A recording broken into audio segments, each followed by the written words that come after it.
বগুড়ায় civil surgeon হিসেবে 2 জন কাজ করায় স্বাস্থ্য বিভাগে দেখা দিয়েছে অস্বস্তিকর পরিস্থিতি। স্বাস্থ্যকর্মীদের অভিযোগ, এই প্রশাসনিক জটিলতায় অনেকটাই থমকে আছে জেলার স্বাস্থ্যসেবা। সেবা পাচ্ছেন না সাধারণ মানুষ। পাশাপাশি আগামী 12 অক্টোবর থেকে শুরু হতে যাওয়া শিশুদের টাইফয়েড টিকাদান ক্যাম্পেইনও পড়েছে অনিশ্চয়তার মুখে। এস এম আবু সাইদের প্রতিবেদন। স্বাস্থ্য মন্ত্রণালয়ের প্রজ্ঞাপন অনুযায়ী গত 14 সেপ্টেম্বর বগুড়ার সিভিল সার্জন ডাক্তার AKM মোফাক্খারুল ইসলামকে মানিকগঞ্জে বদলি করা হয়। আর মানিকগঞ্জের সিভিল সার্জন ডাক্তার খুরশিদ আলমকে বগুড়ায় যোগদানের নির্দেশ দেওয়া হয়। কিন্তু দুজনেই এখন দাবি করছেন তারা বগুড়ায় একই পদে দায়িত্বে। বগুড়ার সিভিল সার্জন কার্যালয়ের দাপ্তরিক কাজ করছেন ডাক্তার খুরশিদ আলম, অথচ অফিস কক্ষের বাইরে নেম প্লেটে লেখা মোফাক্খারুল ইসলামের নাম। স্বাস্থ্যকর্মীরা বলছেন আগামী 12 অক্টোবর শুরু হতে যাওয়া শিশুদের টাইফয়েড টিকাদান ক্যাম্পেইন এখন অনিশ্চয়তার মুখে পড়েছে। এটা আমরা বলতে পারবো না, কারণ ঊর্ধ্বতন উপর লেভেলের কারবার আমরা কিভাবে বলেন। এখন কার নির্দেশে আপনারা কাজ করছেন?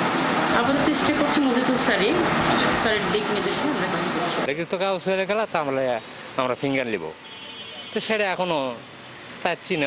দ্বন্দ্ব নিয়ে মুখ খুলেছেন দুই সিভিল সার্জনই।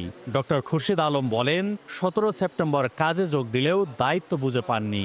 কিছু ডাক্তার নেতারা তার কাজে বাধা দিয়েছেন। 18 সেপ্টেম্বর ছিল পূর্বতন সিভিল সার্জনের স্ট্যান্ড রিলিজ। সেদিন এসে আমি জানতে পারি তিনি ছুটিতে আছেন।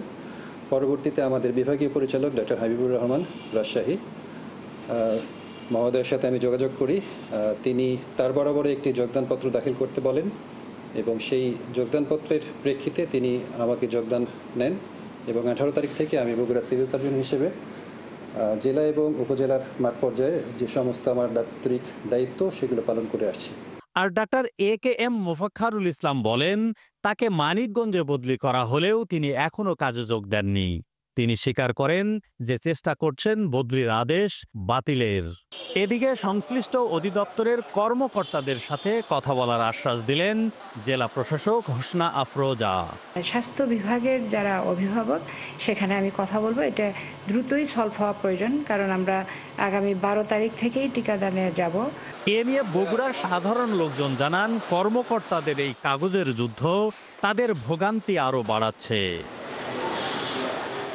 S M Abu Saeed, 71, Bogura.